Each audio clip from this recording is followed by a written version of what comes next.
where we talk all things iRacing in a casual setting. Joining me are the usual characters Brent McCoy, Hi. Chris Scales, Good evening. David Hall, How many wins you got? Greg Hectus, Leave it be.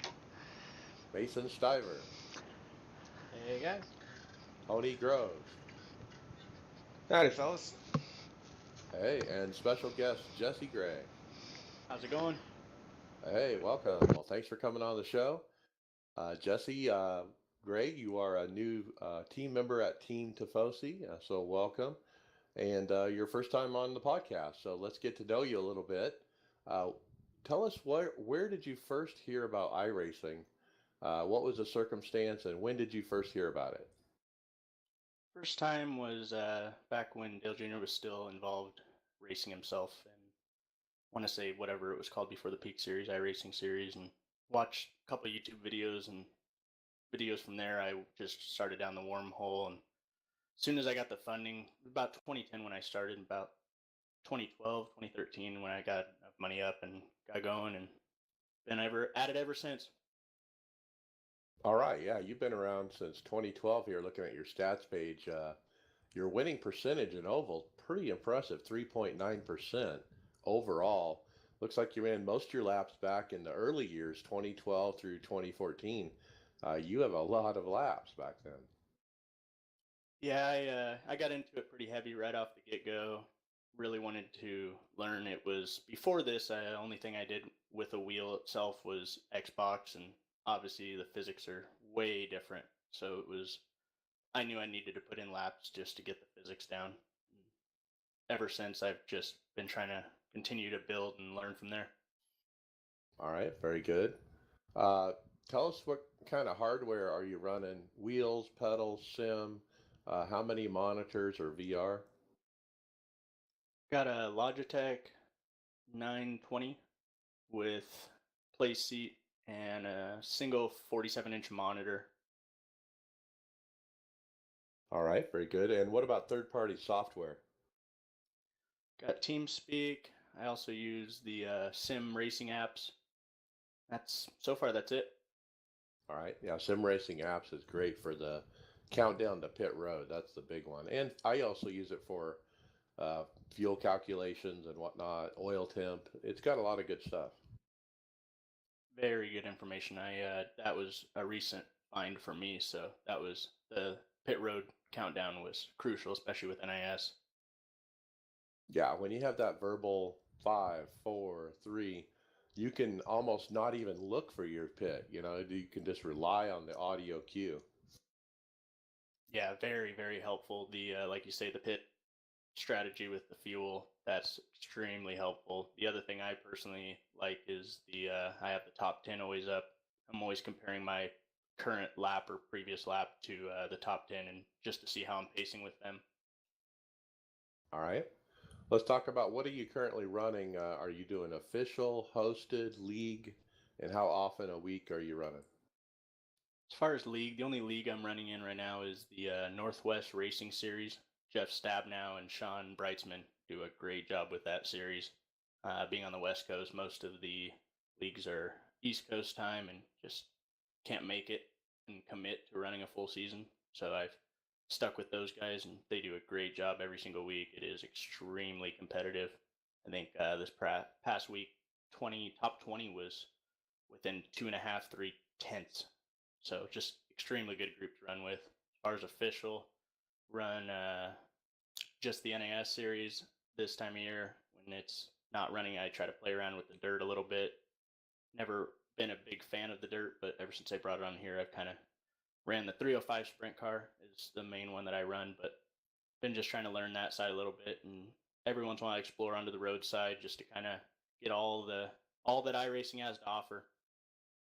All right. Well, you're a heck of an oval racer. I've raced with you once. I had some bad luck, but you were doing much better than I. I just try to But get yeah, go ahead. I just try to get better and better every time out. But yeah, I definitely would say oval is my strength. All right. Well, we're happy to have you on Team Tifosi. Absolutely. So let's finish up with what is your most memorable iRacing moment so far? So far, it's just this is my first year now running all full season at NIS is the plan, and I really like running that. Previously, it would be running just assuming I'm running with the guys named. Uh, I've ran on the dirt side with some Kyle Larson, a little bit of Clint Boyer, names like that. I don't know if I'm running with them. They don't say anything, but regardless, just big K&N guys, stuff of that nature. It's really nice. Just you're not going to get that opportunity anywhere else. And like you mentioned, joining you guys is probably the big thing right now for me. I'm excited to work with you guys and try to build from there and do better. So I appreciate the opportunity to run with you guys. Yeah, we're happy to have you. It's always fun racing a real racer. I think all of us have run into somebody at some point on the track, and it's always fun when you beat them too. I've been lucky enough to run right up to the back of Clint Boyer, or I would assume Clint Boyer in the dirt side. So I'm pretty proud of that one. I could agree with that statement. Yeah, yeah, it's pretty fired up. I remember, I think it was about a year ago, Tony Stewart did some kind of thing with the peak drivers where he was out there at Pocono, and I actually jumped in and ghosted that race, and I was like up behind him, and then I got by him, and then I pulled away from him, and I was like, oh my God, I just passed Tony Stewart. That, Yeah, that but anyway, that's always a neat thing. But all right, Jesse, great. Thanks for coming on. Let's go into stories, but first, let's talk about our sponsored series. Sim Racing Authority has a league on Sunday nights called the Sunday Night Xfinity iRacers Lounge Podcast Series race. April 28th, they completed at Kentucky. Jake Nichols continued his dominance with another pole and 105 out of 130 laps led in the race. He earns his fourth win of the season. David Shutt coming home second. Kyle Putz third. Delonta Ballard and Nate Tretow round out the top five. With only 3 races remaining in the regular season before the chase, the battle in the standings for the last playoff position is extremely close. Only 12 points separate P10 Delonta Ballard in the standings from P15 Lachlan McMillan. The battle continues Sunday at Martinsville, which is sure to be an exciting event. Now, they also posted that they are looking for new drivers to join that Sunday Xfinity series. They're on week 8 out of 15. And even though you've missed half of it, they're still looking for drivers to join them. So check it out. All right, let's jump to stories. Chris, Jarl Tien. Yeah, he tweeted out a post, said, "Wow, huge thanks to G2 Sim Racing and Logitech for this awesome package. After a decent finish last night in ninth place, this just made my week even better." Yeah, it looks like he's the next driver on the peak list to receive some gear. So you got about $500 worth of Logitech stuff. Got a G29 webcam, mouse pad, a Spectrum headset, and a keyboard. Nice. Can't turn down free stuff, right? Heck no. Yeah, it's awesome. Like I said, it's still way cheaper than what it costs for real world drivers, I'm sure. Yeah, and that C922 Pro stream webcam, I have that along with that Spectrum headset, and those are both really nice to have. Yeah, somebody had replied on that post that was a headset they had used, and it was the best one they ever had. It didn't really look like anything special in the picture, but yeah, it must be pretty awesome. And So for less than $100, I think I spent like $250 on my Astros. that's the headset I use and the camera I use as well. Same good reviews. Yeah, the headset's amazingly, yes. 7.1 surround sound wireless. It's really good. Yeah, I have the wired version of that, and I love them. Yeah, Logitech Spectrum. If you're in the market for a headset, sounds like that's the way to go for under $100. I had the camera too, and also good reviews. Okay, let's go on to the next one. I got this one. Season 2 Patch 3 was released May 2nd. They fixed a bunch of little things in Beta UI as usual. Official series fixed registration and practice issues for the first event of the week. Sometimes when it switched over, there were some registration issues. They did fix that alien invasion green glow in the rendering problem. I saw this the other night, and Mason, you saw it too when you were spotting for me, didn't you? Oh yeah, I've seen it a bunch of times on my own. But yeah, Yeah. I could see it outside your car. Yeah, so watch for that to be fixed. And a bunch of stuff in VR. There's new options for alignment fixes added to the OpenVR section of the renderer dx11.ini file in My Documents iRacing folder. There's several things in there that you can adjust. Mason, anything that we should go over? Yeah, we got the mirror. You overwrite the eye, which says frustrums, top and bottom with left eye. So it's just all this correcting stuff for your VR headset if it's not working well. I'm not a huge VR person, so David or Chris might be able to talk more about this. But Okay, now it's ringing a bell. Certain units, I think like the Vive, they need certain settings to work better than other VR goggles, and so this gives a few options where you can toggle those off. I think that's what I remember reading. yep, sounds Yeah, I about right. haven't really had any issues. So with the Rift, it works pretty fine. The only thing that looks interesting is this thing with the vertical mirror, which I'm gonna have to look a little bit more into with the virtual mirror. But A vertical shift on the mirror, yeah, something like that. All right, let's keep moving. David, season 3 schedule for the roadside. all right, the iRacing staff is asking for the community members to submit documents for schedule and length of races. I glanced down the replies, one of them, and it looks like there's a lot more in season 3 for most of the different divisions that are going to be pretty well set by real life schedule. But still, any of the off weeks, they definitely try to go with what the community asks for. So you'll see links in the show notes. Go on there and submit forms if you're interested. Yeah, that's just 3 of the road series. We just took a sampling of the links. There's about 35 or something. So he actually posted 35 different times in each and every series they have, looking for feedback. And so if you want to do feedback, you really need to go to that forum for that particular series and find the post. All right, Just Tony not Grove, close throwback. enough. Yeah, this started out on Twitter, and it looks to me like Dale Jr. actually kind of kicked this subject off, posting a picture of some older late '80s, early '90s cars on tracks, and the question pops up,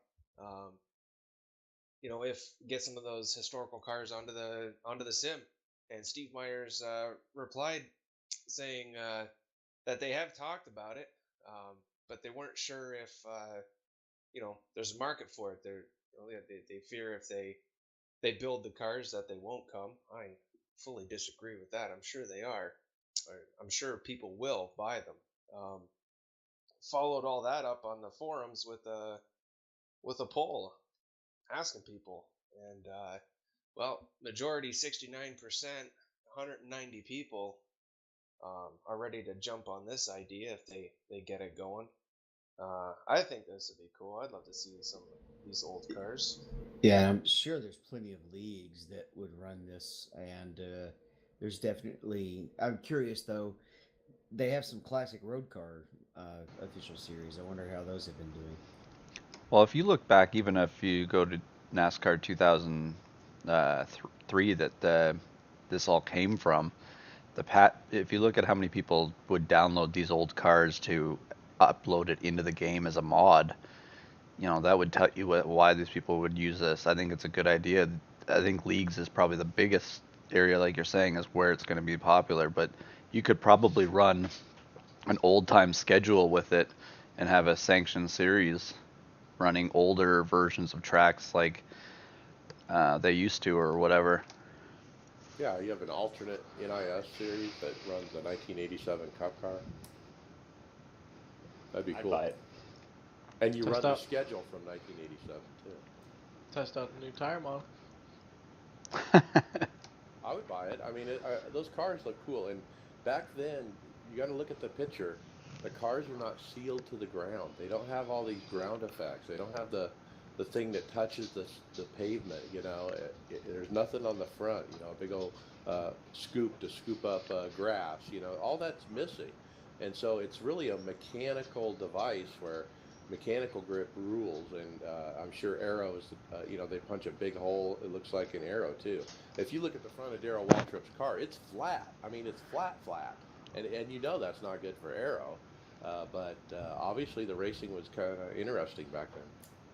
Well, and Brent, this is really good for you because they'll have analog gauges on the dash, so you'll really like that. There you go. I'm telling you, man, it makes you faster. All right, let's keep moving. Brent, preview for Damage. Yeah, Damage. It's coming to iRacing. Sooner or later, we're going to get it. iRacing went and released a video showing the new Damage model. There's 3 cars or 4 cars in the video. There's the Corvette at Detroit, the Skippy, the Aston, the Formula 3 car, the Renault car. The Damage model looks pretty good for what they have so far. Understand, guys, that this is going to be a long process going through each car, picking out the physics of the car and the damage that happens. So none of this is going to be released all at one time. Alexander Horn went and made a note, I believe, stating that this was going to be released throughout time. And the first cars that are probably going to be released, he could not confirm this, but the first ones that are probably going to be released are what you see in the video. So it's a great looking video. You got wheels flying off the Skippies. You got independent wheel damage and how they realistically damage the suspension of the car. And it just looks like an overall wonderful thing that's going to be coming to iRacing here sooner. I was impressed. I mean, especially with the Corvette stuff. The way, he goes into the tire barrier and the way that the parts are coming off the car, it looks realistic. It really does. Yeah, it's hard to tell, because a lot of this video is slowed down. But you know how when you get into, especially in the Skippies or even the A cars, you get in those accidents and you tend to speed up some, unrealistic, or we're like, well, that's just iRacing.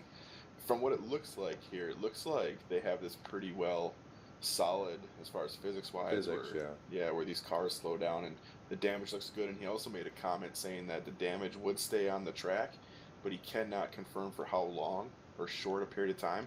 And he is not positive that the damage that's left on the track, if you were to run it over, would cause damage to your car.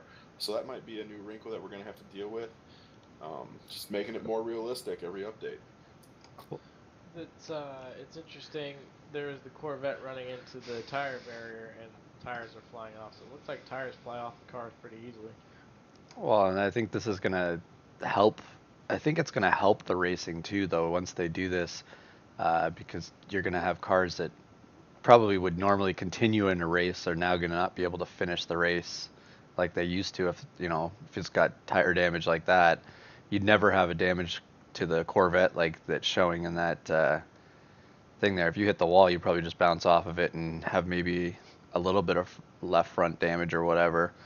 But I think the reason that they're also putting on these certain cars is maybe they'll be bringing them out trying to get some more action in those series too. Well, they're just doing them one at a time kind of thing. So one car at a time.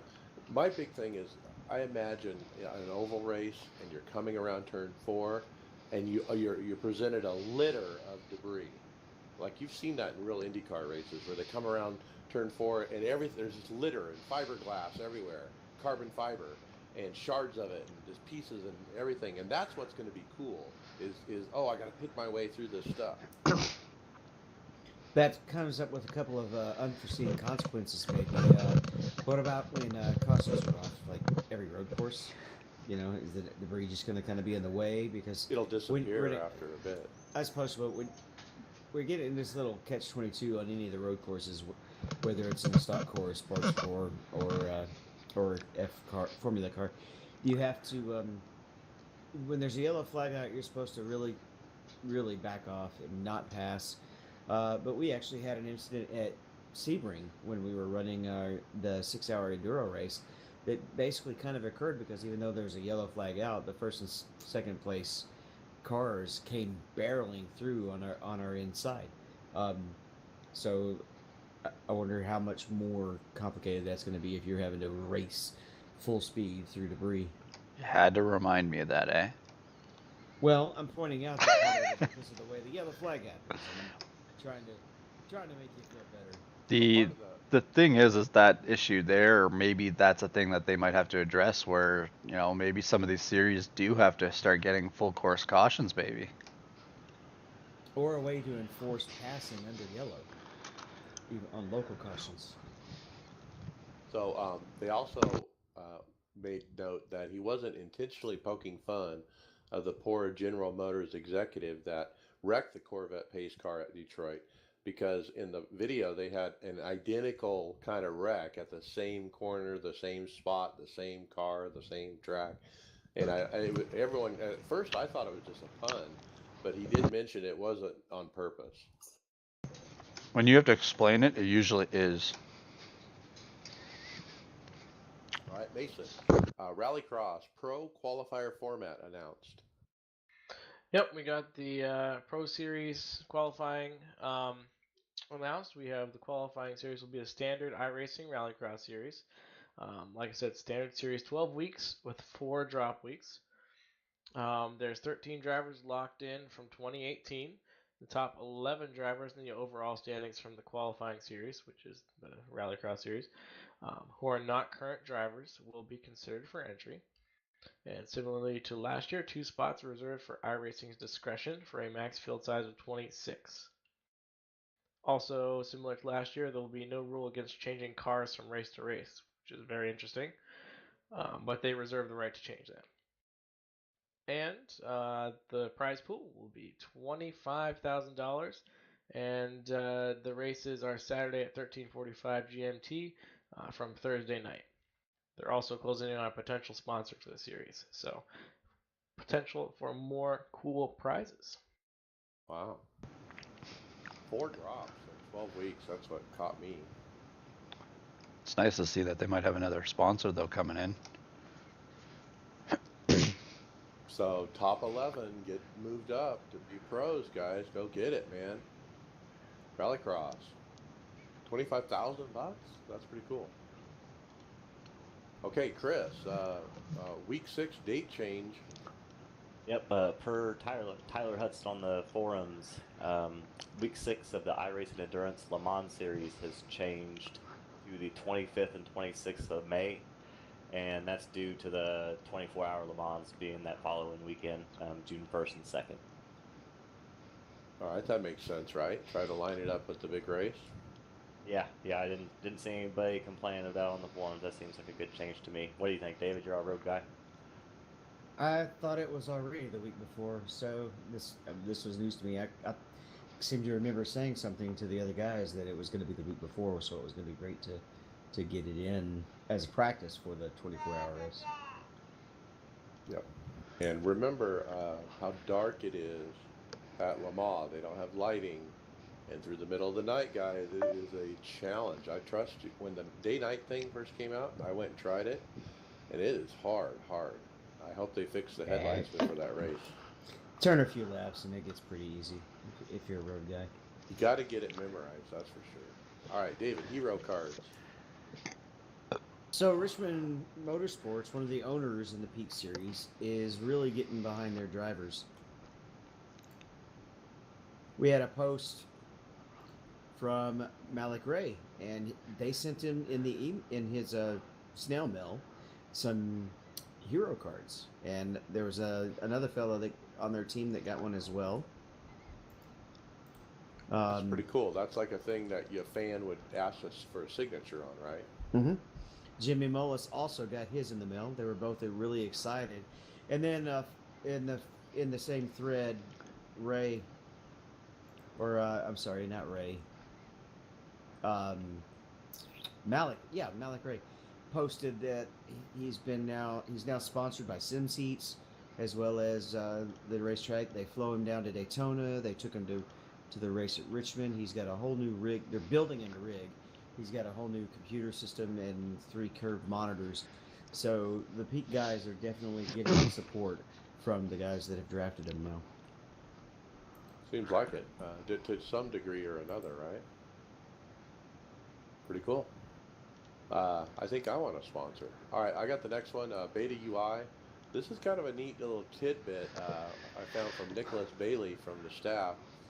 He says, part of the problem with the performance of the Beta UI was that a lot of the data processing is done on the client side, so that means the driver's computer. And the tool we were using to do that was not up to the task. So we are changing that tool and also moving most, if not all, of the session processing back to the server side.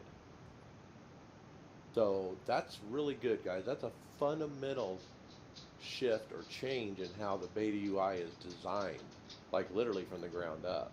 And that's what we've been waiting for forever, is for them to announce something like this, because what they've developed is this garbage. It's just, I mean, because it's all dependent on the computer that you're running it on. And it's very intensive on that computer. And if you don't have a proper computer, it's going to be bogged down slow. And then they also admitted that the tool that they use inside of that obviously was not up to the task. And so there's no fixing it. So they've finally realized, look, we got to do it a different way. We got to process this on our side and just let them view it, you know, kind of like a website. Duh. Stick to the website. So if it's not broken, don't fix it, right? Right.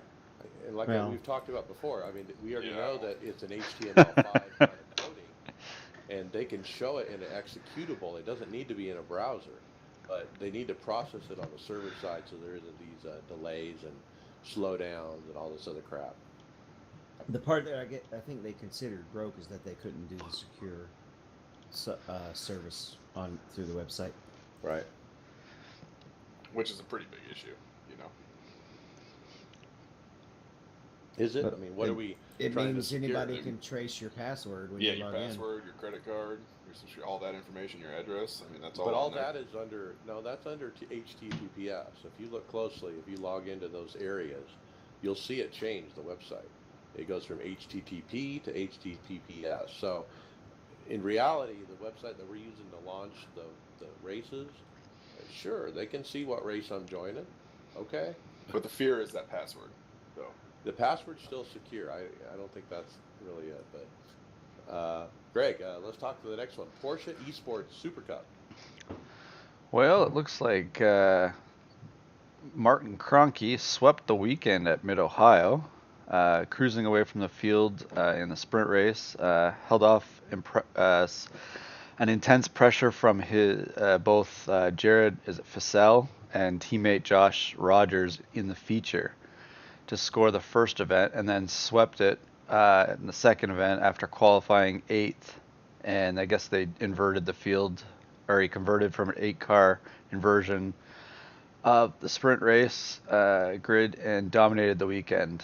Led all 33 laps and of both races. So Kroenke took home another extra $1,000 bonus money, and he's now jumped to 3rd in the championship points. So looks like he's had a good race there. It looks like was it him that posted it? iRacing posted the battle that he was having that they had. It looked like a What a pretty good battle.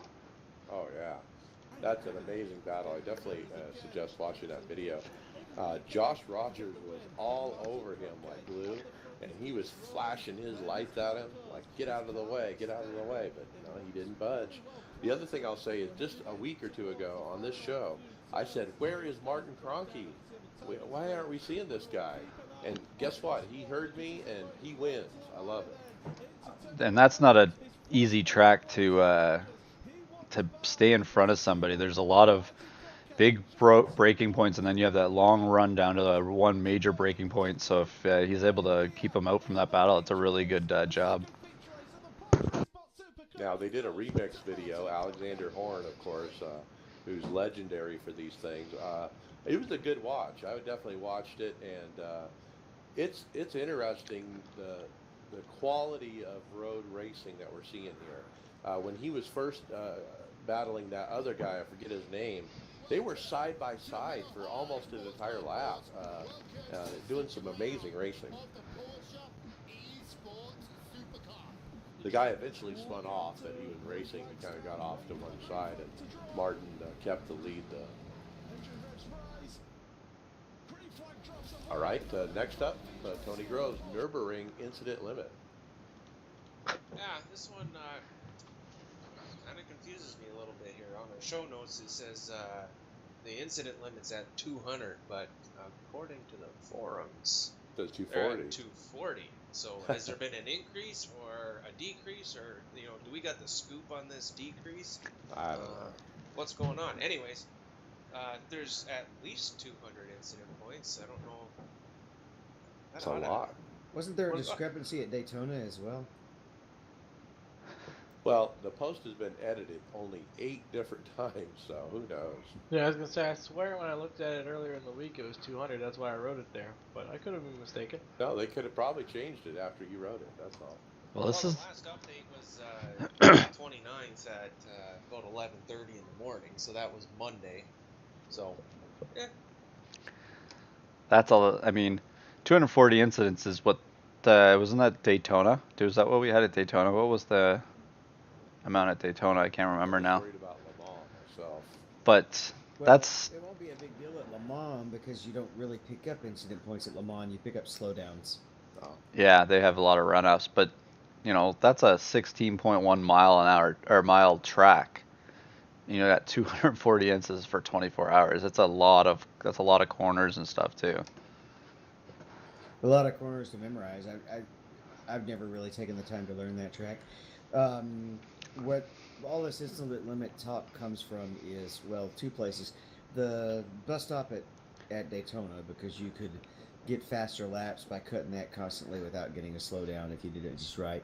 And Spa, you could just rack up X after X after X to get faster times, not get a slowdown.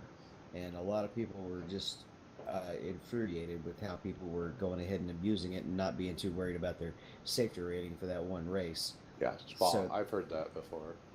So they came up with the incident limit for there. At Daytona, we had the incident limit, and I don't think we came anywhere close to worrying about I it. think we were half of it or something. Wasn't there one team that got disqualified for that whole thing? Yeah, it was like 1 or 2. Yeah. Somebody got disqualified in our race, but I think it's because they didn't observe a black flag. All right, so we're not running Nürburgring, but we're going to plan for Le Mans. 1 month away. Yeah. I need to run some laps there tonight. Maybe I'll do that as a Yeah. late night activity. I preach and I preach. If you can, run a race. You learn so much more in one of those Well, what 1 hour car races. are we running, David? At least one team's going to be running the Porsche 919 because that's the one we've been focused on for the season. That's the one The LMP one. Yeah. Is that car capable for the overall? Yes, that's the LMP Yes, one. But get some laps on it. I need to buy it. I ain't have it. Okay, let's keep moving. Mason, week 8 super session. Yep, we got our super session this week. It's the Dirt Legends at Kokomo. $500 up for grabs. That's right. Put your dirt shoes on and get on out there. If I didn't work Saturdays, I would be all over this. Remember, it's the top 30 in points for the week, not top 30 overall. Right, so you just got to do a couple runs in the middle of the week in this series, and then you're eligible to perhaps get in that Saturday race where all that money is up for grabs. It's probably based off of like strength of fields, right, for points. Well, Like it normally just is. like any other series, yeah. So, all right, let's keep moving. Brent, why are multiple accounts allowed?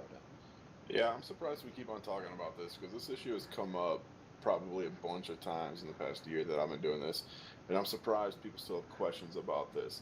iRacing, the question is on the forums, why are multiple accounts allowed for one individual? They consider it cheating, because you can get suspended for using a friend's account, you can get suspended for letting them use your account, and so forth. So the question is, why are people allowed to have a secondary account? And we're never going to get an answer out of iRacing. I don't think that's ever going to happen. There's several people that chimed in on this, and the most common one, given my opinion, is that it boils down to money. iRacing is getting money from those secondary accounts, and there's also multiple people had mentioned that it comes time to individuals who want to practice on a different account and then race on their primary one, or vice versa. And then there's different sets that people use for different accounts. So again, this issue keeps on coming up, or this conversation keeps on coming up. Sooner or later, it is what it is, people. Well, It is about money, but I think it's more about, in my opinion, um, it's an automated system and nobody's screening this. For example, in this thread, somebody points out that Malik Ray, the peak driver, has two accounts, and they show him in the points with both in the same truck points division with both of his accounts. He's P1 in points, and he's also P158 in points. His second account is Malik O Press. And so, what's to stop Malik Ray from logging into iRacing and hitting new account and signing up as a Malik O Ray or whatever name he made up, O Press, and nothing's stopping him from doing that. They'll take his money. It's all automated.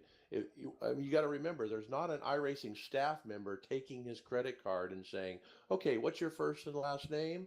Oh, you already have an account." No, the computer doesn't see all that stuff. They just see it as a different person, and so nobody even sees it happening. Yeah, it'd be interesting to see what how many individuals have secondary accounts. I know there's a lot out there.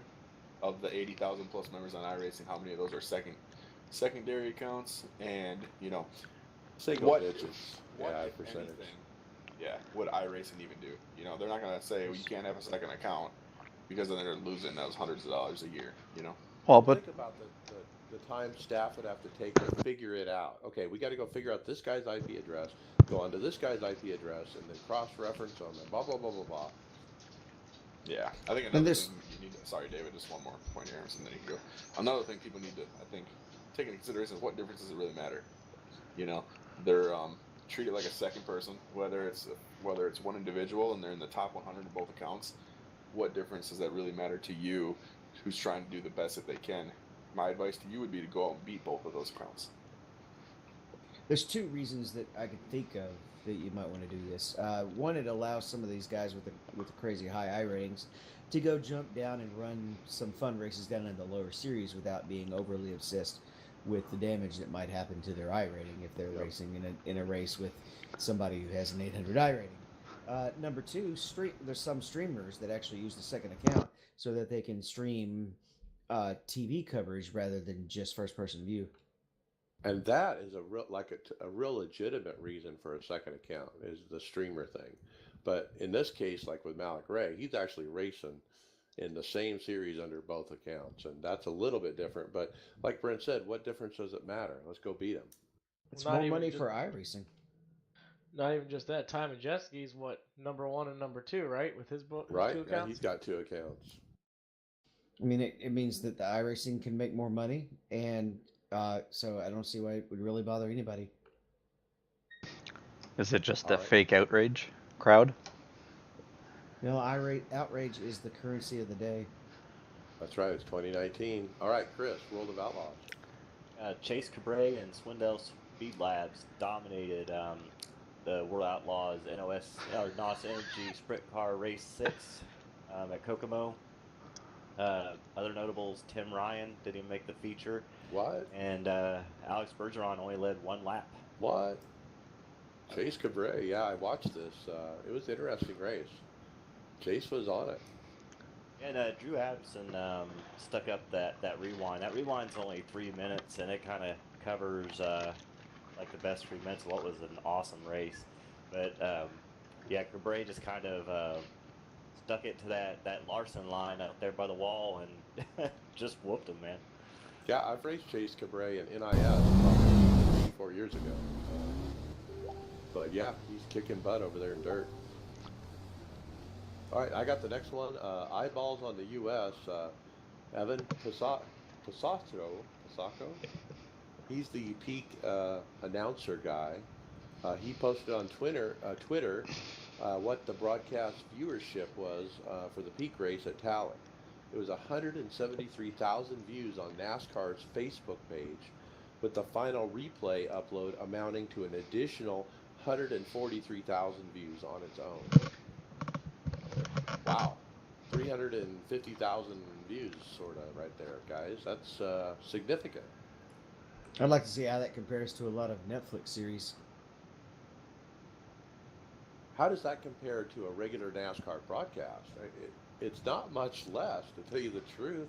Radio Well, broadcast reached the millions. but if you think about it, that's more views than the people that attend multiple races from NASCAR. Like Right. that's got lots of for something that is still in its infancy to the broadcasting point where they're now trying to do this. That's a really good number to hit pretty quickly. It is. It's doing well. I mean, if you think about the viewership and attendance for NASCAR events, the only sport that does better is the NFL. Yeah, so like if NASCAR put up like a race rewind or a highlights of their Talladega race on a Monday morning, how many views does something like that get? And does it match up?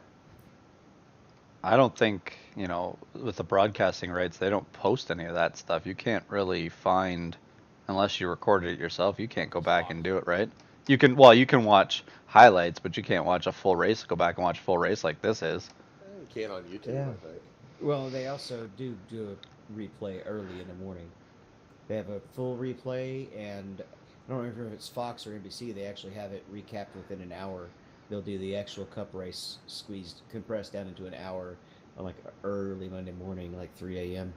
Must be nice being in the States when you guys get extra stuff like that. In Canada, you get it one playthrough and you're lucky to not have it taken out by something else. I think another thing that comes into play of this is ease of access, right? You look at everybody almost has, the phone with internet on them, so you can jump on there and take a look. I know several people that don't have a television, that don't have cable anymore, but they have internet. So I think ease of access plays into this. Yeah, and everybody's on Facebook and on your phone, and so yeah, it's easy to watch racing. I was showing it off at work. I was showing David's stream the other day to some of my new coworkers, and they were like, "Wow, what is this? That looks like it's real racing. That's a game." Now my question is too, how does some of these being sponsored by Peak or by NASCAR companies and actually putting their sponsors on those cars draw people to it too? Like when they see the Interstate Batteries 18 car, right, or the Wood Brothers 21. Yeah, I think it helps. Yeah, it's big. Everything that's happened this year with Peak, the viewership is really gone up. Now, I did ask Evan in Twitter, how did it compare to past broadcasts, but he never did respond. So I was kind of curious how much higher they're up, but I really don't have an answer yet. It may be early to start talking history, but I think this is a benchmark year It must be. for the sport. Well, they probably never had 173,000 views in total for a whole season, probably, on the way that it was broadcasted before. And that Talladega race was just awesome. It really was. All right, let's keep moving. Brent, 16 paved ovals. Yeah, Nick Nevin went and posted he created a list. This is just his personal opinion on this list. So this is nothing official from NASCAR or iRacing about tracks that he wished would be scanned into iRacing or are completely missing. Just for Or the updated. oval side of things, he's got Texas, Kansas, or correction, Texas, Kentucky, Phoenix. He's got Memphis International Raceway in there. He also included some tracks from the ARCA series in the K&N East and West. So, for example, Nashville's Fairgrounds, Kern County Raceway. So he also likes the Pikes Peak International. He broke this down pretty nice. So if you guys want to take a look, it's kind of hard to explain over here through the podcast, but he's got several different breakdowns of tracks that he would like from different parts of the country. He's also got some road racing thoughts in there. So again, Nick Nevin, thank you. Yep, take a look at that. He's basically made a list of what's missing out of the major racing series in the world. Which tracks are we missing? And he made basically a comprehensive list. So there's your roadmap, iRacing. Unfortunately, Memphis isn't being visited by NASCAR anymore. I've heard rumors they might be trying to take the trucks back there. I wish they would. That's the closest track for me. Nashville's getting torn down, I heard. And put in garages or buildings or something. They have a real problem in the Nashville community with noise complaints. All right. Mason, car updates. Yeah, we got some information on the new NASCAR content that's coming in the June build. the Cup car, the Mustang, is going to be in the June build, and the updated Silverado will also be in the June build. However, not the Xfinity car, updated Camaro, or the Supra. Those will not be in. But the Mustang and Silverado are coming. There's no official news as far as if you bought the Fusion within the last year and a half and you get the Mustang for free like they did with the Camaro, but will be clarified closer to the build. My question is normally they post something more than this beforehand, and all of a sudden it's just now just coming out just as a text, like in the forums. Usually they post I was at there, there was no hint of them scanning it or anything like that. Nope, nothing. Yes, this is kind of one of those little tidbits that kind of came under the radar. Someone said they're always asking about the F-150. Why don't we have the F-150 in the truck series? Someone said we will get blowing flags first, probably right after we get people walking around the stands. Oh God, Mason, let it go. So the Ford Mustang, I imagine when it comes out in June, and of course they'll have the new package. Will they revert the Ford Fusion back to the 2018 rule package and retire the car? Or will you be able to run the Fusion or the Mustang throughout the rest of the year? They'll have to make it retire it. They'll have to, because I think they said that they were waiting. It was gonna be reverted back as soon as the updated Mustang came out and something when they first brought the package out last time. Right. All right, David. We got a post from Noah. Noah Gregson threw up a hosted race for the Xfinity Series, announced it on his Twitter, and then pointed out, I guess, Twitch, you can do donations, right? Supposedly. Yes. Okay, he put down highest donor wins his helmet, and so he put out he's basically, I guess, auctioning off his helmet as he was running a hosted race at Dover. Pretty neat. So I wonder who won it. There's no update after that. I see one post, just one reply. Somebody says I donate 10, and then that's it. That's all that's on the thread. Yeah, there's nothing on his Twitter. For 10. That would be funny if he did. Yeah, I saw that. I was at work and I was thinking, boy, I'd be jumping on that if I had time. Maybe check it out, maybe get a deal for a helmet. Well, it looks like from on his Twitter, anything that was close to it said, thanks for everyone who was watching Twitch tonight. Next Wednesday, I'm going to be doing a lot more giveaways for the top 3. Be ready. Thanks. Thank you all. You guys are the best. Oh, he's doing it again. So what day? Well, this was posted 20 hours ago, so it's next Wednesday. Aha, so there you go. Look for Noah Gregson on Twitter and go race with him. All right, let's keep moving. Brent, FALS. Yeah, update here from the dirt oval side of things as far as tracks. New tracks coming. Fairbury American Legion Speedway, located in central Illinois, home of the Prairie Dirt Classic, will not be in the June build, but it looks promising for September, and this is coming from Tyler Hudson. So for you dirt racers out there looking for a new oval track, I'm reading several individuals' posts on this forum post here saying that they hope it gets added to the Pro Series. Doing a brief look at it, it looks like a pretty decent track, small, possibly quarter mile of a track. So definitely interesting. It's good to see new track coming to iRacing again, and especially with this dirt stuff taking off as well as it is. Okay, cool. Another track coming, but September. Mason, sponsorship. Yeah, this is a cool little tweet put up by Michael Conti. It says, excited to share that I'll be representing Dale Jr., Blake Cook Racing, and everyone at Filter Time. If you've listened to the Dale Jr. download, the Dale Jr. is partnered with Blake Cook, former Xfinity driver, for a new product called Filter Time. Michael Conti says, show your support for the companies who support esports by signing up for Filter Time today. Everyone needs clean air on and off the track. So, sharp looking little number 8 car here. Got some blue and white with gray stripes up the side, kind of like in marking fashion. Got Dirty Mo Media on there. So, very cool. That's a really nice paint job for it. That'll be interesting to see it on the track. What's neat about this is we've seen this happen throughout the year where we get real sponsors come onto these peak cars that are associated with the teams, okay? And so like JR Motorsports, we all knew Dale started this business with Blake Cock and basically, just using it as another vehicle to promote the business, and I think it's getting to a point where these teams are going to be at a disadvantage if they don't have a peak team to be able to promote their sponsors and their partners and their businesses. On the social media aspect of, like even look at this, like he's broadcasting it out on his Twitter page, and you know that's where everything's coming from now is social media, and it's technically I don't know if there's any benefit to Mike Conti with this besides having a painted car, but it's a good billboard for that company, even though he might not have a benefit of having it on the car for Conti.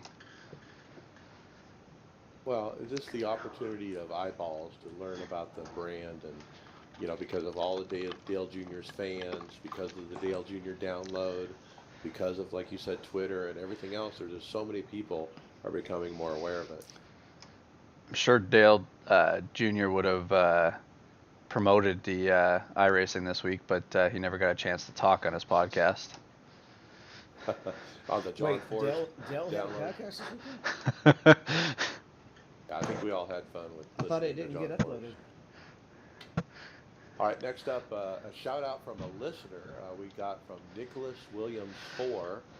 He said, hey, recently found you guys' podcast on Spotify, and it's great. I listened to the most recent episode and then went back and started at the first one. Some great content in there. I just started on iRacing at the end of March, and you and your guests on the podcast have helped shape my thoughts going into and throughout the races I've done so far. Hope you and your team keep it up. See you on the track when I get to 8 soon. Well, thanks, Nicholas, for the shout out, and I'm glad you found us on Spotify. What I wanted to point out to our listeners is Nick went back and listening to our old podcasts, and boy, we have a ton of them, guys, that go back, more than 4 years now. 174 episodes with this one tonight. There you go. So, like you said, it's still relevant. All that content is relevant today. So check it out if you're interested. If you have time, I encourage you to go to those back episodes and check them out. They're all out there. So go for it. And now for the final story, Bill's pit stop. User in your channel stopped recording. User in your channel started recording. All right, thanks, Bill. Let's get into hardware. Chris, DIY motion platform. Yeah, a open source motion platform from OpenSFX.com. 4 actuator setup. I wish I dug around and tried to find an actual price of what it would cost to buy all this stuff. Couldn't find that, but man, I think I found it. I didn't post it, but I was reading about this. I heard 2,000 for the parts, but for everything else you might need, it might be a total of 2,500 for the whole project. Yeah, it's pretty incredible. I mean, and I'm sure some of that price can depend on if you have a 3D printer. I think some of these parts will be 3D printed out. So if you don't, you might have to buy some of that stuff. But it looks like it operates really good. I mean, just as good as any D-Box I've seen. I mean, it has a good motion, quick motion. Looked really good. The only thing I saw that kind of was a red flag for me, it said it was 240 volt. Does that mean for us in the U.S., do you have to have an electrician come out and put a special wall jack in for this thing? No, there's a step-down box. I think they said it was 120 bucks, or a step-up box that you can use. So you have to get one of those. But you're right. This is very comparable to D-Box, and it's a fraction of the price, literally. And I don't have the thread. I wish I would have saved it. But one driver was talking about he went to his local college where they had a 3D printer, and they printed everything up for really cheap for just a few dollars for him. So part of this is you have to buy the motors, but you have to 3D print all the little pieces that you need to put everything together. So it really is a DIY project. Somebody needs to get this guy a thing on wire management. So the website is opensfx.com. And there's some videos there, and like you said, you need some wire management, but boy, it looks like a D-box setup, but it's homemade. Pretty cool. All right, David. Xtal is the king of the VR. It carries the price tag of a king as well at 54.62 US. It's steep, but it's a beast. There's a 20-minute YouTube video here that you can watch that just goes into all kinds of detail. Some of the highlights include that this guy that's reviewing it believes it has a sharper field of view across the entire field. He says there's no screen door effect and it features better panel utilization, which means you don't have to magnify as much, giving you a higher active resolution. It's a beast. I watched different parts of the video, but if you want to spend 5,000 on just VR, this might be the one you want to go with. Go to 1030 in the video, and you'll see a picture of it sitting on the seat. The thing is huge. Yeah, if I want to get bigger neck muscles, I might just try wearing it. And the quality in this video that you see is outstanding. Now, I don't know if that's how it looks or if that's some kind of trick, but it looks really sharp. It gives you, I think, 170, 180 degrees of FOV too. So this will give you that resolution, or the FOV similar to triples if you have $5,500 to blow on it. Yeah, we've talked about this before on the show, but the reason we brought it back is because of this video. We got to do video out by this guy who did a nice test of it. But 5,462, go get it. The website to get it at is vrgineers.com. All right, David, Podium Direct Drive. Tell us what you got. Well, mine came in. It came in on the day it was supposed to ship. It actually got delivered. I was pretty excited. We have a link that you actually hunted down that has some recommended settings. I looked through some of them, and most of them are pretty close to the Fanatec recommended settings. In both cases, it kind of blows my mind that they actually think you should run the force feedback at 100. I guess on a car that doesn't have power steering, that will be realistic. But I tried to do it on the Ferrari right at the beginning, and it really is like driving a car without power steering. It is insanely powerful. So I'm running right now. I haven't tweaked it for my LMP, but I'm running for my Ferrari and my oval car. I'm running it all the way down to 45 on the force feedback percentage on my wheel setting. I want to set it on the wheel and leave it the same in game. And that feels pretty realistic. It's early. I still have some tweaking to do. I'm going to keep reading and seeing what I can do to get rid of feelings or certain things. I liked the way it felt at Dover last night. I could feel it bottoming out. I didn't really have too many problems getting loose, but when I did get loose, it seemed pretty easy to recover. My first impression, and it's still really early, is that the contrast, the dynamic contrast, the difference between when the force is being applied and when it's not is humongous. To use a musician analogy, it has a huger piano or a smaller piano and a larger forte. And so I'm impressed so far. The only thing I don't like so far on my desk is it's at a different angle, and I had to use a little bit of creative engineering to get it up high enough to where it's comfortable, but it still sits flat instead of at the angle that the CSL base had. So I'm getting more tempted towards getting an actual rig as well. Okay, and so mounting went well, and is it solid, or you have any problems with that? No, it holds, and it's the strength is amazing. Another interesting thing is it stays warm if you leave it on, even when it's not running. So I'm making a habit of turning it off at night. Did Now, you do not? you have the switch? No, I don't have a kill switch on it. I just reach around for the power in the back. But I don't have a rig, so if it starts just spinning on me, all I have to do is scoot my rolly chair back and go unplug it. I was gonna say, Did you not turn your CSL off when your old wheel? No, I never noticed it really being warm. I don't turn off my G27. There's not a switch. Really? That's interesting. You guys leave power to it all the time. Yeah. There's interesting theories about that, even with computers. That some people say that you increase your wear and tear if you leave it on all the time. Some people say that when you're turning it on and off, the power cycle is actually harder on the hardware than if you just leave it on a sustained on all the time. I think with these DD wheels, you need to turn them off when you're not using them.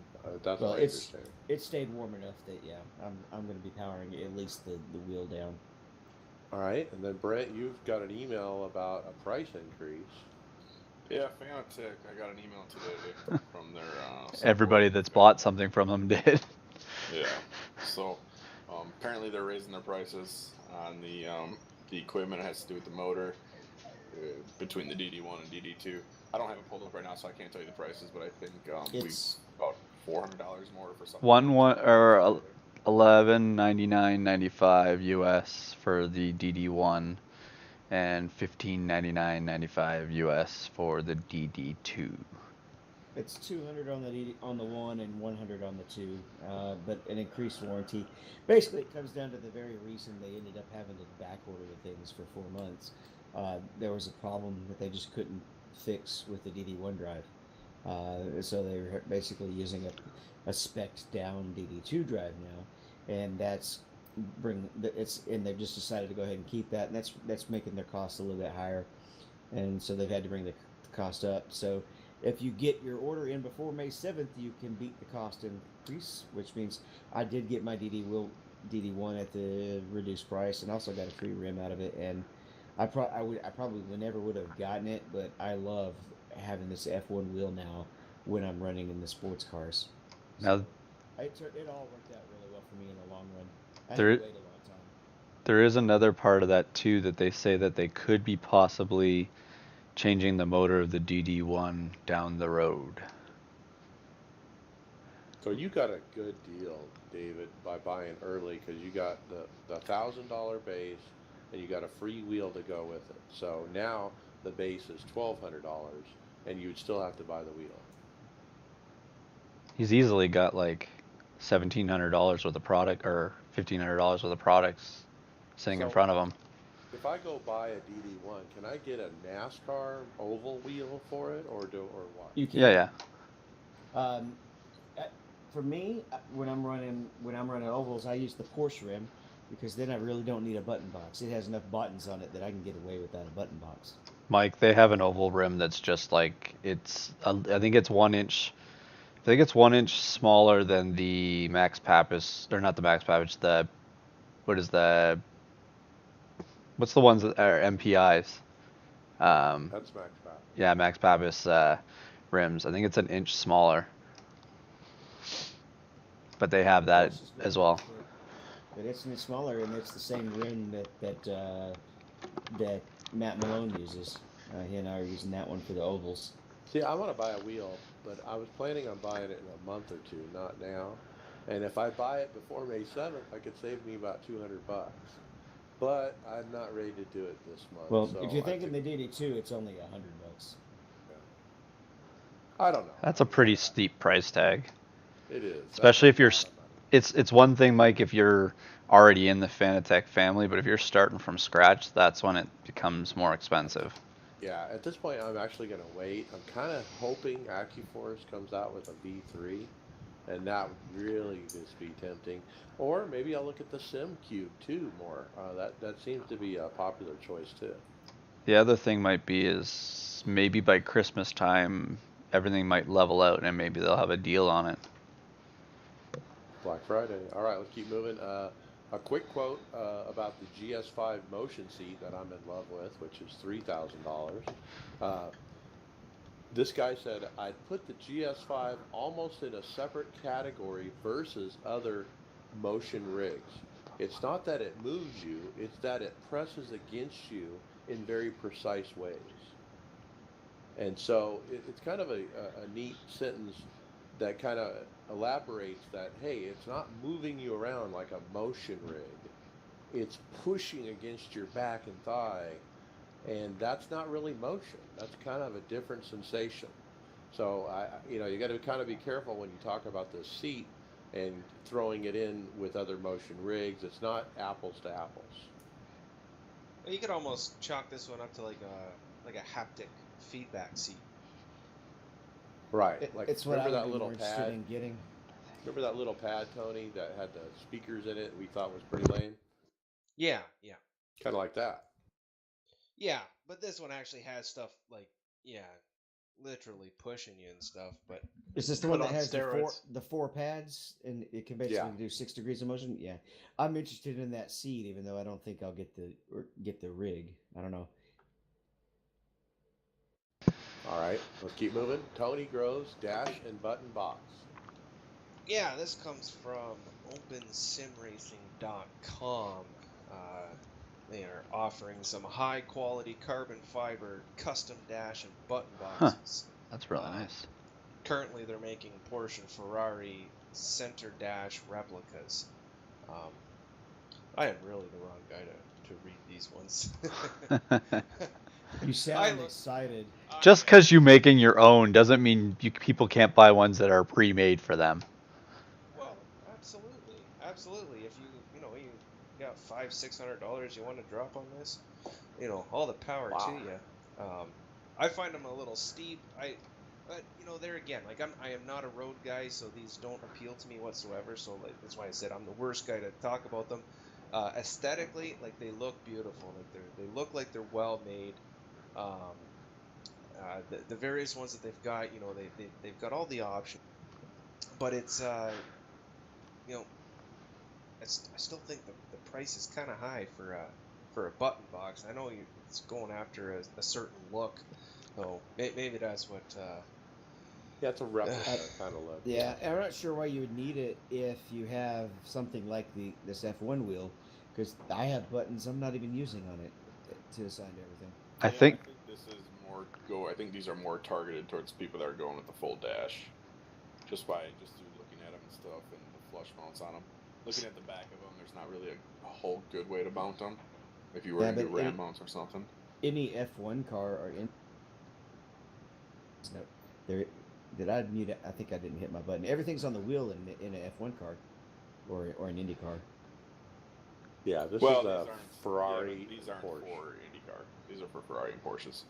So it's just interesting. Like that's like you can get a full dash from Derek Spears Designs for a third of that price. Like it's that I think you're paying more for the person picking the cars that they're trying to make the replica dashes from more than what the actual box is really worth. Like you're paying for like the car it's supposed to replicate. Well, let's. Okay, textured black carbon composite. I don't know if that's real carbon fiber or not, but if it's real carbon fiber, that's worth a pretty penny. The dials and switches look very, they're it's quality stuff. Yeah, you're gonna pay a premium because it's built for a specific car for a specific look. But from everything that I can see and understand from this, like they look nice and they seem to be very well built. But I'm a cheapskate. I don't like the price, so they suck. Well, we haven't seen any functionality on them yet. It'd be nice to see a YouTube video or something see how they work. I'm sure there's some little nuances in them. Yeah, that's OpenSimRacing.com. We've talked about them before. We've talked about their cockpits. They have some great looking cockpits. But these button boxes are a new offering, so check those out. Chris, Acer VR. Acer has a new Ojo headset coming out. They haven't announced. There's no release date, no price yet, but man, it looks like another nice VR headset. It's going to be 4K. With like dual 2160 by 2160 LCD panels. It's going to have IPD adjustment, and that I believe, Mike, is so. Some headsets, including the Rift, they have a little dial that's built into them that can adjust how far the lenses are apart from each other, and that's to keep everybody's eyes are different widths apart, and so that is, I believe, the fix that iRacing just added is kind of an adjustment that fixes that for the headsets that don't have that little dial. But like I said, this one does have that, and also built-in sound pipe technology. The audio will emanate from an opening in the strap near the ears. So yeah, sounds good. They're guessing between about $500 to $1,000 price tag. So this is going to be, a higher end, but not one of the ridiculous $5,000 headsets like we looked at earlier. This is a spin-off or a carbon copy or whatever of the HP Reverb, which uses the same LCD panels, except the HP Reverb that we've talked about before doesn't have that IPD that you're talking about for the inner pupillary distance. And then this Acer model does, and that's the key difference, and that's the way I understand it, is if you need that, the Acer's the way to go. If you don't, the HP Reverb is the way to go. Yeah, it's a big deal, and I don't know how you would even really tell if it was something you needed or not until you strap the thing on your head. So I think if I was buying a headset, I would just want to make sure that was built into it, so I wouldn't have to mess with it. About the only way you could is if they had one in a store that you could actually throw on your head. All right, no release date for that yet. All right, next, Brad Keselowski spotter pack. Yeah, Blade Wit has released a spotter pack for Brad Keselowski, his spotter, and crew chief at himself. I have not tested this out yet. I actually just downloaded it about 20 minutes ago. I'm going to give it a try tonight in NAS Fixed Race. Have any of you guys had a chance to try this brand new spotter pack out? I haven't. No. I hate Brad. Well, is it Joey Meyer, who's no longer with Brad, or is it Brad's new spotter? We're about to find out later tonight. I'll let you guys know. So Yeah, yeah, I love Joey Meyer. Joey Meyer's awesome. yeah, check out next week, and I will have a full review for you guys. All right. So it's a Dropbox, and I don't know how to tell the listeners to find it except go to our show notes. Yeah, if you go to the show notes, there's it pulls up the Dropbox screen, and there's a download button in the upper right-hand corner. So pretty simple. Yeah, he doesn't have it like posted anywhere like besides Dropbox. So, all right, let's keep moving. Greg, the Fanatec Club Sport F1 2019 Limited Edition. So on Fanatec's official Instagram page, they had posted a video a video showing their new designed wheel. It's basically the same version of the same rim that they've been putting out in different colors, but they have it in the dark, I guess you call it dark gray or silverish color. It actually looks really nice. Actually, I think that is probably one of the better colored ones that I like. But they're also advertising it. If you buy this rim, you get F1 2019 for $1. So you can have that from Steam or PlayStation 4 with this. Don't forget it has that logo there in the middle, the F1 logo. It's on there. Oh, So they had to pay for that, I bet. Oh, I'm sure that was probably really expensive. This wheel retails for $349.95 US. I mean, that is a sharp-looking wheel. Yeah. So Mike, you're gonna get this one so you can get F1 2019 for $1? Well, Nah. €1. I'm seriously interested in contemplating that. that. Yeah, I want an oval wheel. I don't need a road wheel. If I race roto, it'll be with the oval wheel. So. All right, let's sneak in one more here. Chris, iRacing Spotlight VS. Yeah, this is pretty cool. So this is a Facebook post. Excuse me. They're announcing their new flagship retail project, the iRacing Spotlight VS. It's basically a light that you can attach to your monitors that will light up when a car is inside or outside of you. So this is a way to have that visual indicator when a car is, on your six, basically. This is really cool. Another thing I didn't look at long enough to find the price for this thing, but man, if I was running any kind of monitor, I would have to have this. That's like they have in cars nowadays when you got it on your mirrors in your car. You're just summoning your blind side, right? Blind spot. Yeah, Yeah. and it stays on the whole time the car is there too. So yeah, it's great, man. I think you're at a disadvantage to somebody that's using this if you're not, especially someplace say like Daytona or Talladega. Two Now, for the two green lights on at a time. I want to describe what this looks like in the video. So he's got one monitor, and on each side of it are like LED strips where there's lights at the top left, along the left side, and along the right. So there's lights on the top and the bottom. And then as he's racing and he gets beside somebody, those lights will light up on the top left and the bottom left if there's somebody to the inside. And so he can tell by the lights if he's clear or not. It's kind of neat. Just an FYI, Sim Racing Apps has a little widget that does kind of the same thing. But these are on the outside of your screen. Yeah.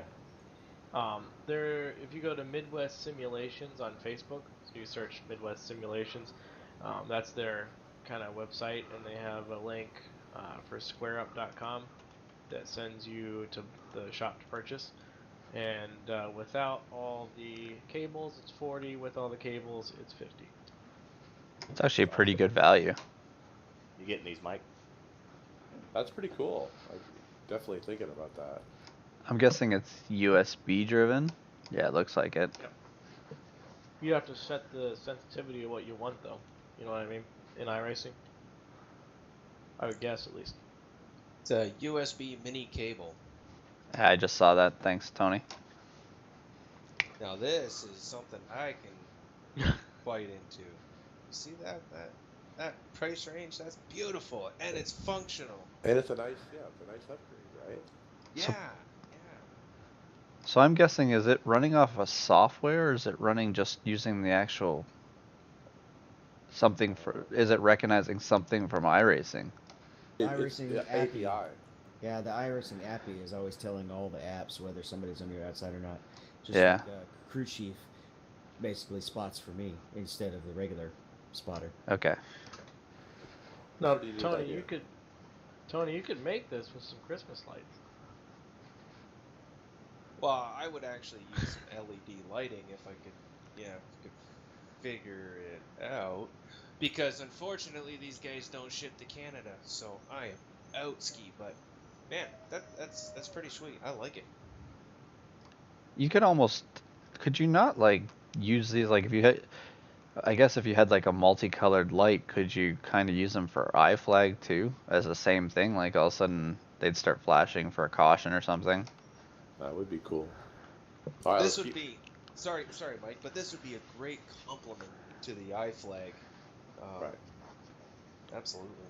I don't know if we mentioned this, but these work under caution, which your iRacing spotter does not. He's eating ice cream. Let him be. All right, we're running out of time. Let's get to results. Finish up Talladega Friday Open. Brent P2. Yeah, led a good chunk of the race. Came down pit road, green flag pit stop, my second one, I think. And I just 10 miles an hour over. So came out about 15 seconds back, made up about, I don't know, 12 of those seconds, and I just ran out of laps. Could not get back up to the front with the guys.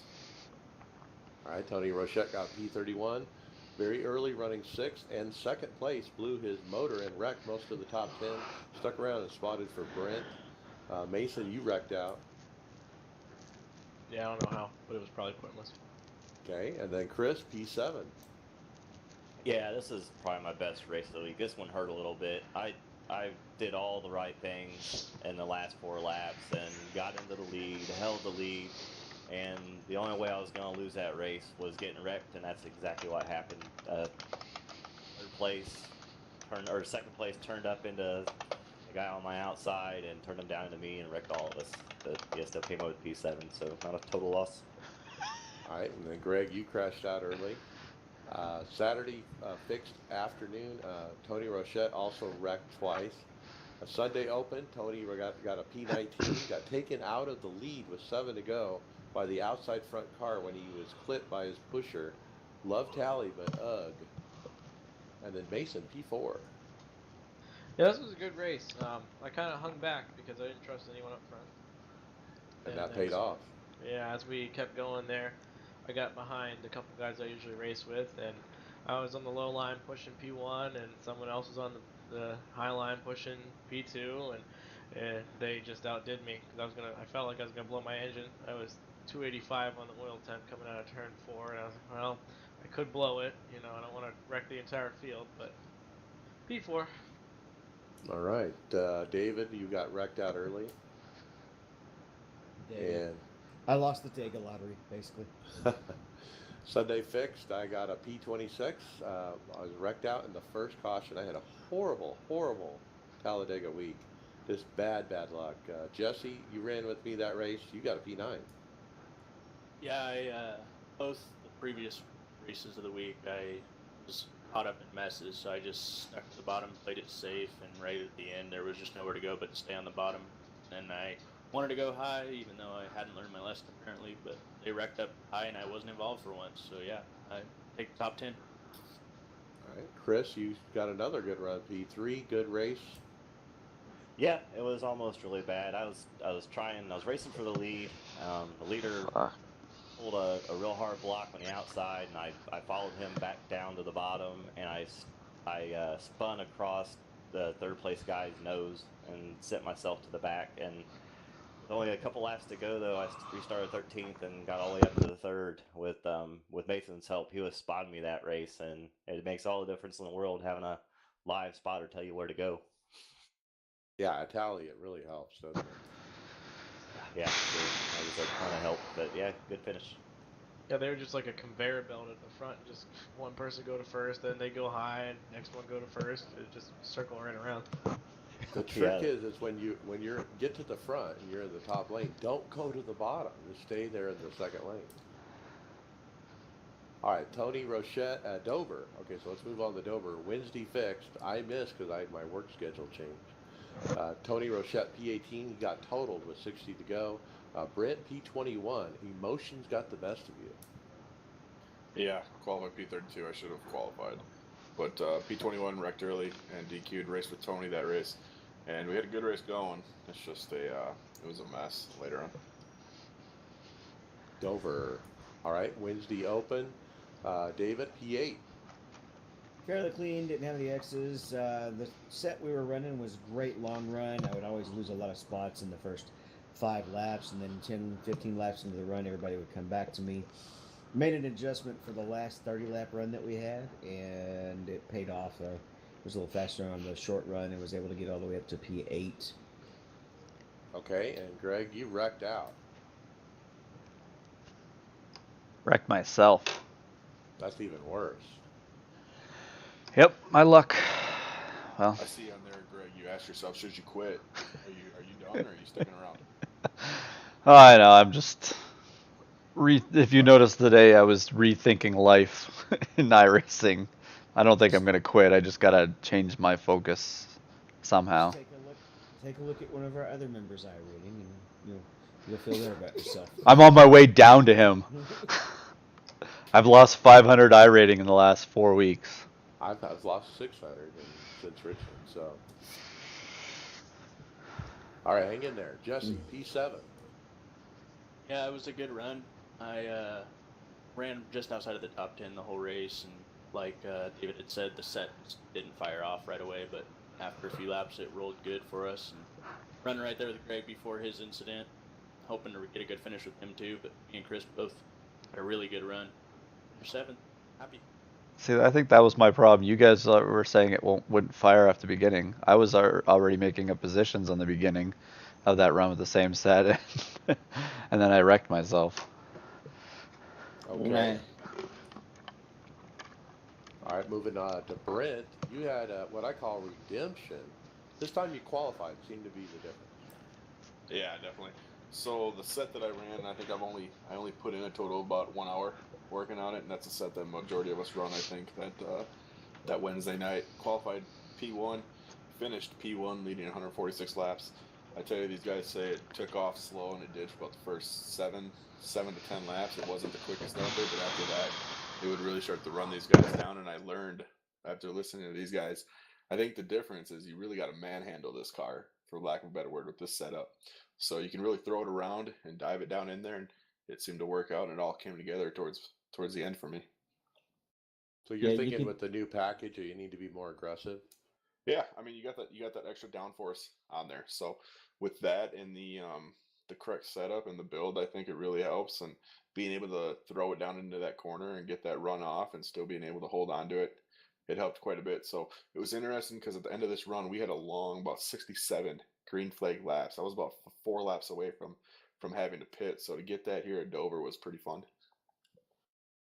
Don't tell Greg to be more aggressive. He'll never finish a race again.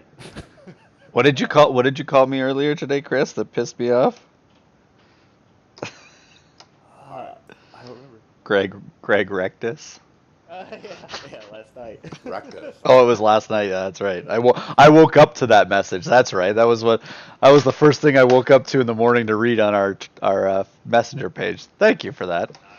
As the listeners may hear, we are an extremely supportive team of each other. Yes. Well, good win. I mean, you are kicking ass this year. I mean, you have the most wins on the teams, obviously, in NIS. Bottom split wins. Oh, that's not true. That's not true with you, Greg. Come on now. Supportive. Remember, we just said supportive. I think Brent, you've won a lot, but you probably have lost more. Is that safe to say? Yeah, my problem is I got wrecked out of the lead twice, and then my issue is, and I am doing the complete opposite that Chris is doing. Chris is actually finishing these races and running these races out. I get wrecked and I get pissed off and I leave and go do 12-ounce curls with the Miller Lite in the fridge. So that's what I did. Okay, let's keep moving. Thursday Open, I ran my first race of the week at Dover, and P9. I got wrecked in the first lap crash before the start-finish line. So we're coming to the start, and the guy on the bottom, I think in fifth, spun his tires and took out the outer lane, including me. I had about 2 minutes damage. I got it fixed. It was okay, and we did have a pitting under green flag. I did pit, and then the caution came out right after I pitted. So I was like 3 laps down. I ended up getting a couple back with staying out for waiver rounds, and ended up P9. I'll take it. First top 10 in several weeks, so I'm real happy with that. Tony Rochette ran with me. He got a P6.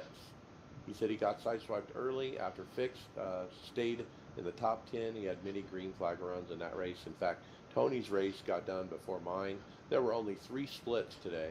I was in the middle and he was in the bottom. Hi, David. What's our intramural standings? All right, for the podcast standings, Scales continues to lead the Open points at 311. He gained a little distance on me. I didn't have a great solid the week. Then Stiver also closed his gap to me. I'm 26 points behind. Mason is 29 points behind. Then down in the fixed set, McCoy also holds on to about a half race lead, with Bill Hall sticking around about half a race behind at 26 points down, and Ellis kind of slipped a little at 44 points down. It's 4 wins for McCoy, man. Yep. All right, Chris, OBRL, what happened there? I had a good race Monday night. We were at South Boston. It was a clean race, 1 caution on a short track. I finished 13th. I'm on probation in that series, so I was just trying to bring it home clean and did that with a 0x. And our Talladega race Sunday, man, what a fun race. Ended up 3rd, ran a bunch of laps, but there at the end, I made some bad moves and plus had a couple of teammates up above me that just blew my doors off. But what a lot of fun racing with those guys. Hey, you better tell them if they don't take you off probation, I'll come down there and start running with them again. There you go. Throw down. Take me off right away. All right, let's get into final thoughts. Brent McCoy. Yeah, just good racing. Short and sweet for me. All right. Chris Scales, final thought. I want to welcome Jesse to the team. Raced with him a little bit before he joined, and great racer. Great guy. I'm sorry we'll probably ruin you here in Tifosi. Glad to have you, man. All right, yes, we're very happy to have you. David Hall, final thoughts. Well, I've already spoken about the new base. I'm excited. Still streaming. I've been busy this week. Had a lot of concerts. It's that time of the year for a band director. He's only done 400 races instead of the 500. How about one? That's literally how many I've run this week. And I like to run an official race before the NIS race, because I feel like a race is better practice than practice. But I didn't get to do that, so I was probably playing last night at Dover pretty conservative too. I would like. I'm a little torn on the streaming. I like how easy it is to get the word out on Facebook, but it's hard to interact with people. There's no app that'll read them stuff to me, and I post a Discord link, but nobody's really popping on Discord to chat, and I just can't see. I can't find an easy way to see the comments on Facebook in VR and it not take up the entire screen. There's no way to pull that window pane out where it's by itself. So right. I'm considering going to Twitch. I haven't decided yet.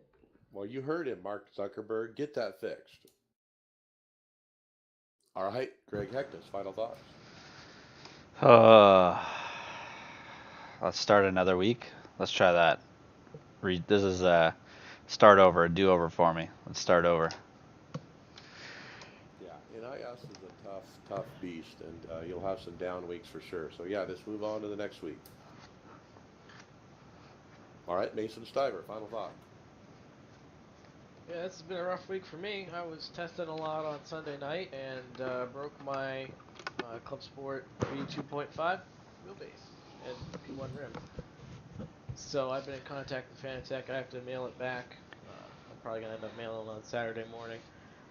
But one of the pins broke off in the rim. It broke off in the wheelbase, and I couldn't get it out there. So I'll be doing that this weekend. Thankfully, I have a Thrustmaster backup. I keep trying to sell it, but I guess I'm not going to. It's a good thing you have a backup, yeah. Yeah, I wouldn't sell it if I were you. All right, Tony Groves, final thought. All right, we lost Tony. Jesse Gray, final thought. Yeah, just thanks for the invitation to join the team. Glad to be here. Excited to get a first win with you guys, and hopefully we don't have a pace car go missing like me and Chris did at Road to Pro this week. I never want to experience that again. Yikes. You had a pace car go away? Yikes. 40 laps with no pace car. Everybody just had to pace it out. It was interesting. 2 cars DQ'd in the middle of doing so we picked up a couple spots. But yeah, it was ugly. All right. My final thoughts. Wow, we're getting a lot of traction on the podcast, a lot of activity. Our listener base is growing exponentially. Just like everything that's going on with iRacing, everything is growing, and so are we. And so we're going to actually beef up the description of the podcast. So if you ever watch a podcast, you scroll up, you'll see a short description. Well, we're going to try to beef that up. We got some smart links in there now to everybody who's on the podcast. You can click on that and interact with those people on social media. You can get links to the show notes, Facebook, Twitter, Instagram, Discord, and so forth, and all the different podcast options out there: Stitcher, TuneIn, Google Play, Spotify, SoundCloud, and so forth. And so check that out. Look for it. We're kind of putting something together and trying something new. And with that, we'll see you on the track later. User in your channel stopped recording. All right, clear. Title ideas. What happened to Jesse's voice on that last little bit there? Did you guys hear that? I heard something, yeah. It like reverbed. Sound like he was hitting a bong. Are we good now, or am I still hitting the bong? No, you're Yeah, good. that's fine. Too bad All I right. can't reproduce the sexy voice. Oh God. How about Cronky's back? Or turning it around? Cronky it up.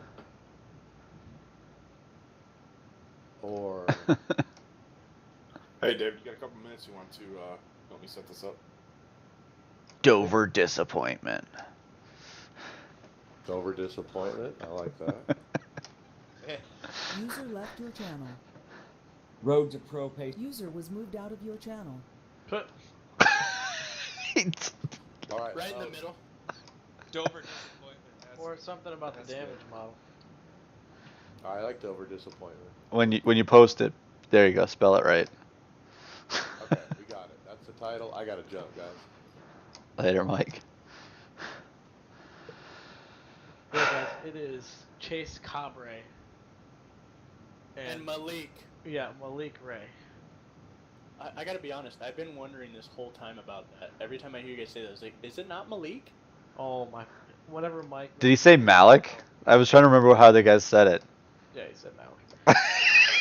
Said it in the way that the announcer said it on the race stream. So they did. Is that how they said it? Yeah. Oh, sorry, Chris. Then it Yeah, might be. no, I thought I would have said Cabre too.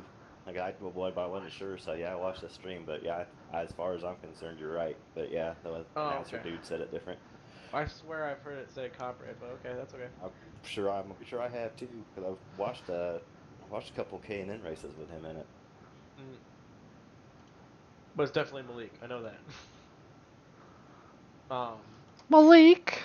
Whenever Mike was saying Sunoco the other week, I couldn't pronounce that. Sunoco? Yeah, remember?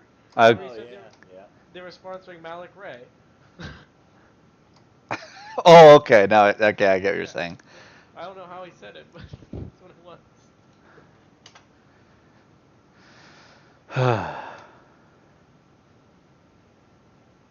How many of you guys are gonna run?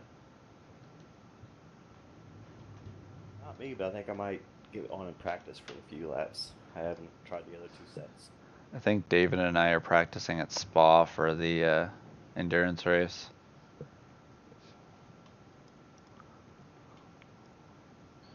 I sent that email to the emails below the title stuff and below the description. I sent that email with a couple tweaks to SimLab, so we'll see what they say. I'm gonna delete it in like a minute, so if you want to read it, go for it. What's where's next week race? Anyone know? Kansas. Sweet. I was talking to Morley about it today. He said that it's right up against the wall and you don't even have to lift. The way the package is running with it. Fucking murdered people in Kansas last year. Yeah, that was when there was fall off. That ain't gonna happen this year. Gonna be another mini Talladega. Sounds like it. I'm wondering what Michigan's gonna be like after the. That'll be a Cause medium-sized Talladega. well, because it's got the repave too, right? Now we got the repave. Okay, maybe a mini Daytona then. I'm really interested to see how the people. I took the Cup car around Sonoma. Man, that's going to be interesting with the new infield part. People can, if you miss the corner on that carousel at all, you're screwed.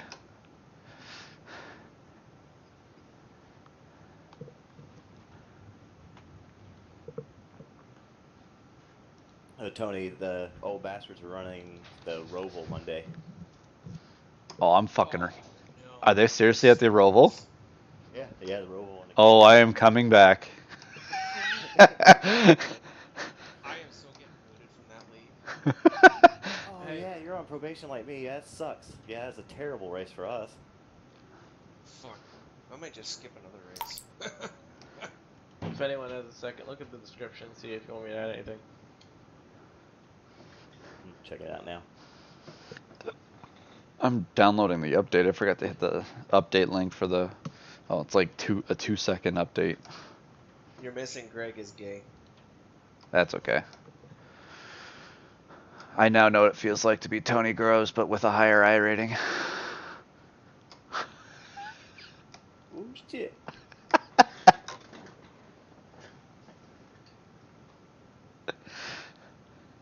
Yeah, coming from a guy that says he'll help a nigger out and leaves him hanging. Who's the? I'll teach him how to go slower and just be around in the second half of the race, and he'll teach us how to go faster. No, Greg just says he'll teach you. I had a championship to win. I couldn't let the. Well, now you get to suffer. Do you really want to learn from me? I've lost 500 I rating in the last 4 weeks. Yeah, I just want to learn how to go through so obviously most of the corners are really fast because you're passing cars. So I want to know that. I don't want to know the overdriving part where you end up wrecking. To be honest, I don't even know what I did differently to have it overreact last night. Morley was watching my stream. He thinks the tire heated up. I should have gone in and checked to see what the tire temp went to quickly. It would have been nice to know because man, like I think any of those sets would have been okay with as cool as that track was. Well, and I think the big issue is like you and Jesse were taking it easy, and I was actually trying to make positions up, and I think maybe I did overheat that tire. Yeah, I think so. Yeah, at the whole race, I ended up taking it pretty easy because, like I said, the first half I was just trying to survive, and then I hit a couple guys that wrecked in front of me, so then I had motor damage for the second half, and I couldn't really push that hard. And I think my other biggest problem is and Mason, this isn't a slight on you, is I'm putting too much faith in the way of trying to run like Mike Ellis does, is or grab a set and jump in a race. I gotta start going back to where I was working on ones myself, or at least testing the one and making the setup so it feels fine for me. Oh yeah, I hope you didn't run my set because it was trash. I think I ran Brett's because it was a cold track. Yours, if it was a hot track, I was gonna run yours.